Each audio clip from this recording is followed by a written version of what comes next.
ভৈরবকে দেশের ৬৫তম জেলা ঘোষণার দাবিতে রেলপথ অবরোধ করে বিক্ষোভ ও প্রতিবাদ কর্মসূচি পালিত হয়েছে। সকাল ১০টায় ভৈরব রেলওয়ে স্টেশনে অবস্থান নিয়ে বন্ধ করে দেন আন্দোলনকারীরা। দাবির প্রতি একাত্মতা জানিয়ে ভৈরব উপজেলা বিএনপি সহ বিভিন্ন রাজনৈতিক দলের নেতাকর্মীরাও যোগ দেন এবং বক্তব্য প্রদান করেন। এ সময় বক্তারা জানান, ২০০৯ সালের জুলাই মাসে প্রয়াত রাষ্ট্রপতি জিল্লুর রহমান ভৈরবকে জেলা ঘোষণা করেছিলেন। একই বছরের অক্টোবরে কিশোরগঞ্জের কটিয়াদি, বাজিতপুর, অষ্টগ্রাম ও কুলিয়ারচর উপজেলা নিয়ে ভৈরবকে দেশের ৬৫তম জেলা ঘোষণা করে প্রজ্ঞাপনও জারি করে তৎকালীন সরকার। কিন্তু কিশোরগঞ্জ সদরের কিছু মহল এবং তৎকালীন প্রভাবশালী রাজনৈতিক নেতাদের বিরোধিতার কারণে এতদিনেও তা বাস্তবায়ন হয়নি। এ সময় আন্দোলনকারীরা বলেন, যতক্ষণ না ভৈরব জেলা বাস্তবায়ন হবে ততক্ষণ পর্যন্ত এই আন্দোলন চলবে। প্রয়োজনে কঠোর আন্দোলনের ডাক দেওয়া হবে।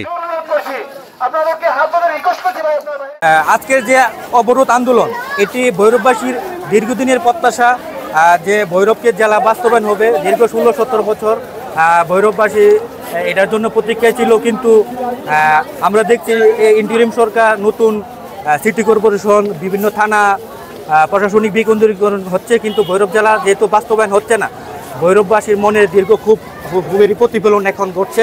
আমরা আশা করি এই সরকারের কাছে দাবি জানাই, ভৈরবকে অতি দ্রুত বাস্তবায়ন করে যেন ভৈরবকে জেলা বাস্তবায়ন করা হয়।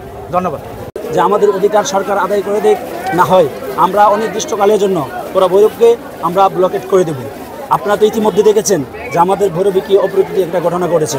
আমাদের ভৈরব সারা বাংলাদেশ, আমরা যদি ভৈরব বন্ধ করে দেই তাহলে সারা বাংলাদেশ এমনিতেই বন্ধ হয়ে যাবে। কারণ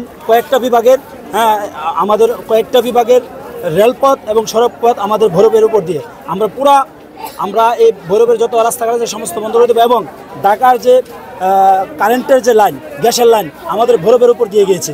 যদি সরকার আমাদের দাবি আদায় না করে আমাদের আজকে দীর্ঘদিনের দাবি ভৈরববাসীর যে ভৈরব জেলা করার জন্য, এটা ভৌগোলিক দিক দিয়ে অত্যন্ত গুরুত্বপূর্ণ একটা শহর এবং ভৌগোলিক দিক দিয়ে গুরুত্বপূর্ণ একটা এলাকা।